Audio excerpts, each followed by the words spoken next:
আসসালামু আলাইকুম, সবাইকে স্বাগতম। প্রাইমারি পরীক্ষা খুব নিকটে, তো আজকে আমি ইংরেজি কয়েকটা বিষয় নিয়ে আলোচনা করব। তো এটার আমি নাম দিচ্ছি র্যান্ডম স্টাডি, মানে একটু এলোমেলো আলোচনা। তো এখানে প্রথমত যে বিষয়টা আমি উল্লেখ করছি সেটা হচ্ছে দ্য নাম্বার অফ আছে, আর একটা আছে এ নাম্বার অফ। দ্য নাম্বার অফের পরে কি হবে আর এই নাম্বার অফের পরে কি হবে, এটা একটা আলোচনা বিষয়। এই কোশ্চেনটা অনেক ইম্পর্টেন্ট, অনেক জায়গায় আসে। আমরা এখানে দেখি দ্য নাম্বার অফের পরে যদি প্লুরাল নাউন থাকে, নাউন অবশ্যই প্লুরাল থাকতে হবে। এ নাম্বার অফ এবং দ্য নাম্বার অফ দুইটার ক্ষেত্রে প্লুরাল নাউন থাকতে হবে। তারপরে অবশ্যই প্রোনাউন থাকবে, কিন্তু দ্য নাম্বার অফের পরে ভাবটা হবে সিঙ্গুলার। আসলে সিঙ্গুলার ভাব কি? সিঙ্গুলার ভাব হচ্ছে ইজ, ওয়াজ, হ্যাজ ও এস বাই এস যুক্ত। তাহলে হচ্ছে ইজ, ওয়াজ, হ্যাজ বা এস বাই এস যুক্ত ভার্বগুলো হচ্ছে সিঙ্গুলার ভাব।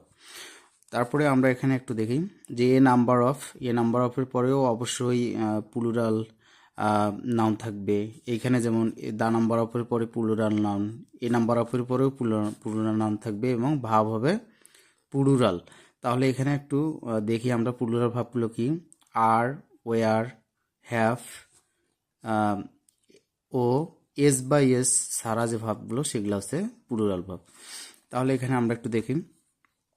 এখানে প্রথম যে সেন্টেন্সটা আছে, এ নাম্বার অফ বয়েস আর ইজ প্রেজেন্ট, আর অথবা is present in the field. তাহলে এখানে একটু দেখেন, একটু লক্ষ্য করেন যে এ নাম্বার অফ আছে। আমরা কি জানি এ নাম্বার অফ থাকলে কি হয়? এ নাম্বার অফ থাকলে কি হয়? প্লুরাল হয়, ভাবটা কি হয়? প্লুরাল। তাহলে এখানে এখানে প্লুরাল ভাব কি? ইজ না আর? এখানে অবশ্যই কিন্তু আর হচ্ছে প্লুরাল ভাব, তাহলে উত্তর হবে আর। তারপরে সেন্টেন্সটা একটু দেখেন, দ্য নাম্বার অফ পিপুল ওয়াজ, তারপরে এখানে কি আছে? ওয়ার। কোনটা হবে? আচ্ছা, দ্য নাম্বার অফ থাকলে অবশ্যই কিন্তু সিঙ্গুলার ভাব, তাহলে এখানে কি হবে? ওয়াজ কিন্তু সিঙ্গুলার ভাব, ওয়াজ কি সিঙ্গুলার ভাব। এখানে দেখেন ওয়াজ কিন্তু সিঙ্গুলার ভাব। তাহলে বিষয়টা আমরা দেখলাম। তারপরে যে তারপরে গ্রেট ডিল অফ, তারপরে have of, Lord of, plenty of and এবং হচ্ছে রেস্ট অফ, তারপরে হচ্ছে দেয়ার ইত্যাদির পর নাউন সিঙ্গুলার হলে ভার্ব কি হবে? Verb singular. আর নাউন যদি প্লুরাল হয় তাহলে ভার্ব হবে প্লুরাল। তাহলে এখানে একটু দেখেন যে হাব অফ ম্যাঙ্গোস, তো এই ম্যাঙ্গোস নাউনের সাথে এস বাই এস থাকলে সেটা প্লুরাল। তা ম্যাঙ্গোসটা একটা বহু বচন, তাহলে এখানে প্লুরাল আছে, তাহলে এখানে অবশ্যই ভার্ব হবে প্লুরাল। প্লুরাল ভাব কি? আর প্লুরাল ভাব হচ্ছে আর, এখানে কিন্তু ইজ হবে না। তা heap of mangoes are rotten. এখানে এ লর্ড অফও থাকতে পারত, সেক্ষেত্রেও কিন্তু আর হয়তো প্লেন্টি অফ থাকলে সেক্ষেত্রেও কিন্তু প্লেন্টি অফ মানে প্রচুর, লর্ড অফ মানে প্রচুর, গ্রেট ডিল অফ মানে ব্যাপক বা এরকম, রেস্ট অফ মানে বাকি, আর দেয়ার মানে তো আমরা জানি ইন্ট্রোডাক্টরি দেওয়ার ক্ষেত্রেও কিন্তু এই ধরনের ব্যবহার আছে। তাহলে এখানে দেখেন দ্বিতীয় বাক্য, a great deal of rice, এখানে ইজ হবে না আর হবে। আচ্ছা, রাইসটা কি?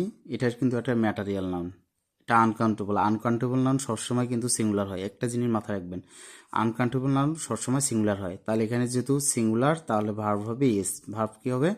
এস। তাহলে পরবর্তী সেন্টেন্সটা দেখেন, এ লর্ড অফ স্টুডেন্ট, এখানে কিন্তু এক বচন, এখানে কি এক বচন, তাহলে এখানে অবশ্যই কি হবে? ইজ হবে। যদি এস থাকতো তাহলে এখানে হয়তো আর। তারপরে তারপরের বিষয়টা একটু দেখেন, এখানে কি আছে? ওয়ানের পর যত ভগ্নাংশে আসুক সেটা যতই আসুক, সে অবশ্যই কিন্তু ওয়ান, যেমন 1/3, 1/4, এরকম 1/5 যেরকমই আসুক, তারপরে অবশ্যই কি সাবজেক্ট আসবে, তারপরে ভার্ব হবে সিঙ্গুলার। আর আরেকটা রুল, এটা হচ্ছে 2/3। আচ্ছা দেখেন, 1/3 এখানে কিন্তু এস নাই, মানে 1 থাকলে তারপর যে ভগ্নাংশটা থাকবে তার সাথে কিন্তু এস বাই এস থাকবে না। তারপরে দেখেন 2/3, এখানে কিন্তু এজ আছে, 3/4 এখানে এজ আছে।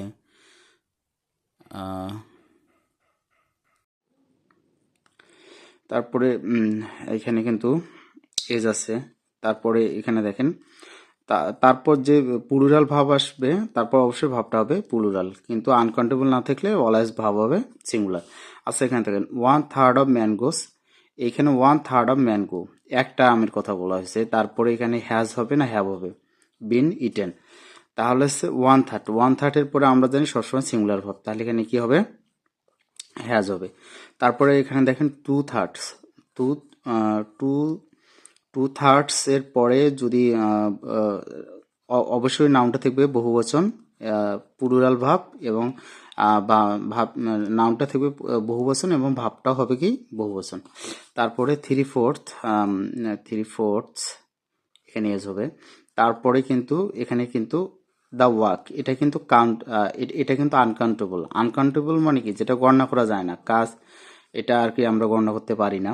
এরকম আনকাউন্টেবল নাম থাকলে একটা জিনিস মাথায় রাখবেন, সবসময় ভাব হবে সিঙ্গুলার, এখানে কি হবে হ্যাজ, এই বিষয়টা ভালোভাবে মাথায় রাখতে হবে। তাহলে আমরা কি দেখলাম 1/3 এর পরে সবসময় সিঙ্গুলার ভাব, আর 2/3 এগুলার পরে সবসময় কি হবে প্লুরাল ভাব, এখানে হ্যাভ হয়েছে, কিন্তু যদি 2/3 অথবা 3/4 এগুলার পরে যদি সিঙ্গুলার সরি যা আনকাউন্টেবল নাউন আসে তাহলে ভাব হবে সবসময় সিঙ্গুলার।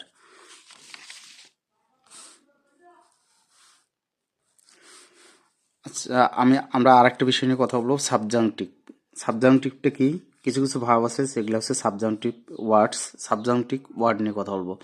আচ্ছা সাবজাংটিভ ওয়ার্ড কি, একটা হচ্ছে আক্স, আক্স মানে জিজ্ঞাসা করা, অ্যাডভাইস উপদেশ, কমান্ড, ডিক্রি, ডিমান্ড মানে চাহিদা, ইনসিস্ট মানে কি জোর করা, প্রেফার পছন্দ করা, মুভ নড়া, অর্ডার অর্ডার, তারপরে অর্ডার মানে আদেশ করা, প্রপোজ প্রস্তাব দেওয়া, রেকমেন্ডেড সুপারিশ করা, রিকোয়েস্ট অনুরোধ করা, সাজেস্ট সাজেস্ট মানে হচ্ছে কিছু উপদেশ দেওয়া বা সমর্থন দেওয়া, তারপরে বা কিছু প্রস্তাব দেওয়া, আর্টস অনুরোধ করা। আরেকটা ওয়ার্ড আছে সাবজাংটিভ, কিছু অ্যাডজেক্টিভ আছে যেটা এসেনশিয়াল, ইম্পারেটিভ, ইম্পর্টেন্ট, আর নেসেসারি, ম্যান্ডেটরি মানে হচ্ছে যেটা বাধ্যতামূলক, অব্লিগেটরি এটা মানে বাধ্যতামূলক, আর্জেন্ট মানে হচ্ছে যেটা হচ্ছে জরুরি, ইত্যাদি।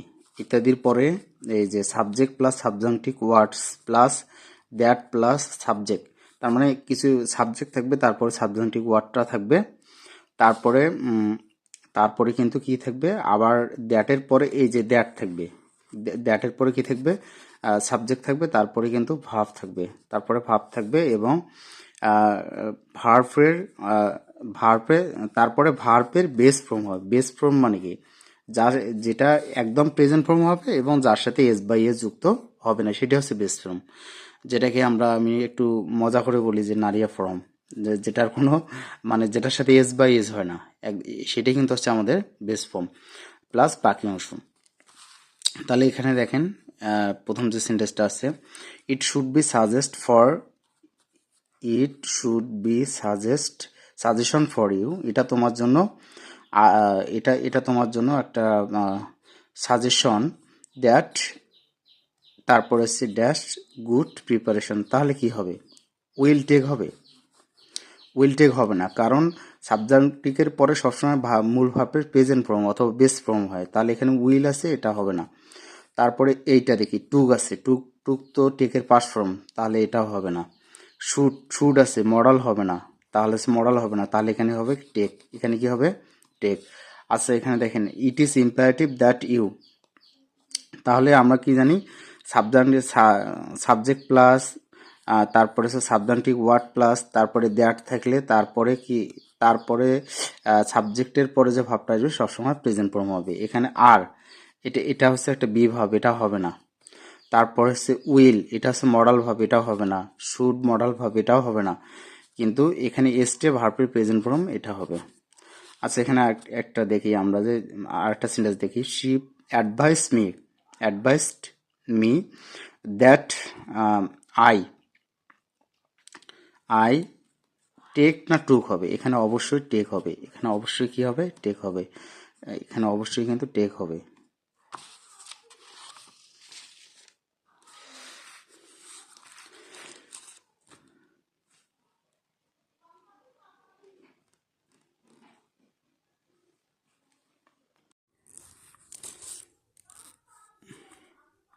অ্যাডজেক্টিভ ফর্ম অফ হ্যাভেন, হ্যাভেনের অ্যাডজেক্টিভ ফর্ম কি? এটা হেফ, আসলে এই ওয়ার্ডটা ভুল, এই ওয়ার্ড কোনো ওয়ার্ড নাই এ নেবে। হ্যাভেন, হ্যাভেন তো হবেই না, heaven adjective heaven, heaven heaven কিন্তু নাউন, হ্যাভেন কি নাউন, নাউনের অ্যাডজেক্টিভ আবার নাউন হবে এমনটা না। হেভিশ এটাও কিন্তু একটা এটা গ্রামাটিক্যালি বা কোনো একটা ওয়ার্ড না, এটা কিন্তু ভুল ওয়ার্ড, এখানে কিন্তু হ্যাভেনলি হবে, এখানে কি হবে হ্যাভেনলি। তাহলে এই বিষয়টি নিয়ে আমরা আরও অন্য অন্য বিষয়ে আলোচনা করতে পারি এটা দিয়ে। এটা হ্যাভেন কিন্তু নাউন, হ্যাভেন মানে হচ্ছে আকাশ, এটার সাথে নাউনের সাথে এল ওয়াই যুক্ত করলে সেটা কিন্তু হয়ে যায় অ্যাডজেক্টিভ। যেমন ফ্রেন্ড, ফ্রেন্ড ফ্রেন্ডটা হচ্ছে নাউন, এটার সাথে এল ওয়াই যুক্ত হলে সেটা হবে অ্যাডজেক্টিভ। তাহলে এই বিষয়টা একটু মাথায় রাখতে হবে। তারপরে এখানে দেখেন পরের সেন্টেন্সটা হচ্ছে he went to that road, he went to that road, এখানে হচ্ছে দ্যাট রোড, আচ্ছা দ্যাটটা কী হবে, দ্যাটটা কি অ্যাডজেক্টিভ না নাউন না কনজাংশন, কোনটা হবে? আচ্ছা দ্যাট আমরা জানি কনজাংশন হিসাবে বসে যখন দুইটা বিষয় বা দুইটা ওয়ার্ড বা দুইটা ক্লোজ অথবা দুইটা সেন্টেন্সকে একত্রিত করে, তখন দ্যাট কিন্তু কনজাংশন হয়। কিন্তু এখানে কিন্তু এরকম কোনো দুইটা ওয়ার্ড বা দুইটা ক্লোজকে একত্রিত করে নেই, তাহলে সে দ্যাট এখানে কিন্তু কনজাংশন হবে না। তাহলে এটা বাদ, এটা তো দ্যাট তো অবশ্যই নাউন হবে না, তাহলে দ্যাট কি হবে অ্যাডজেক্টিভ হবে। কেন অ্যাডজেক্টিভ হবে? রোডকে নির্দেশ করছে, নাউনকে যেই মানে যেই নির্দেশ করুক সেই অ্যাডজেক্টিভ, সেটা যে হয় হোক, নাউনকে যেই নির্দেশ করবে সেই অ্যাডজেক্টিভ। তাহলে এখানে হচ্ছে এটা কিন্তু হবে অ্যাডজেক্টিভ। তারপরে মায়া সভ্যতা কোথায় অবস্থিত? এটা হচ্ছে মধ্য আমেরিকা, এইখানে ম আছে, এই যে দেখেন এখানে ম আছে, তাহলে হচ্ছে মধ্য আমেরিকা। ছেলে তো নয় যেন ননির পুতুল, এখানে জেনোটা কি হবে? জেনোটা হবে অব্যয়, জেনোটা হবে অব্যয়। এটা মুসলমানের শব্দটি কোন ভাষার শব্দ? এটা ফার্সি হবে, আর যদি মুসলিম হয় সেটা কিন্তু আরবি। রুমাল ফার্সি ভাষার শব্দ, এটা কিন্তু একটা ফার্সি ভাষার শব্দ। খিজোগল এটা সংস্কৃত কৃত প্রত্যয়, খিজোগল এটা হবে ক্ষয়। বিনা পানি সমস্ত পদটি কোন সমাস? এটা হবে বেতিয়ার বহুব্রী। আর হরবোলাটা কি হবে? হরবোলা হচ্ছে উপপদ, উপপদ তৎপুরুষ সমাস, যেখানে কৃত প্রত্যয় যোগে যে সমাসটা হয়ে থাকে সেটা কিন্তু উপপদ তৎপুরুষ সমাস। যেমন হরেক রকম বলে যে, সেটা হচ্ছে হরবোলা। তার মানে এইরকম কিন্তু যেগুলা আছে যে ক্ষেত্রে ক্রিয়ার একটা ইয়া হবে সেটাই কিন্তু উপপদ তৎপুরুষ সমাস। নাতি দীর্ঘ এটা হচ্ছে নয় ও তৎপুরুষ সমাস, নয় ও তৎপুরুষ সমাসটাকে যেখানে যেমন নাতি দীর্ঘ এটা হবে নয় অতি দীর্ঘ, নয় অতি দীর্ঘ সেটা হচ্ছে নাতি দীর্ঘ। আর এখানে হচ্ছে মানে যেখানে না নয় এরকম বিষয়গুলো থাকবে, যেমন অলৌকিক, ন লৌকিক এটা হচ্ছে নঞ্চ তৎপুরুষ সমাস।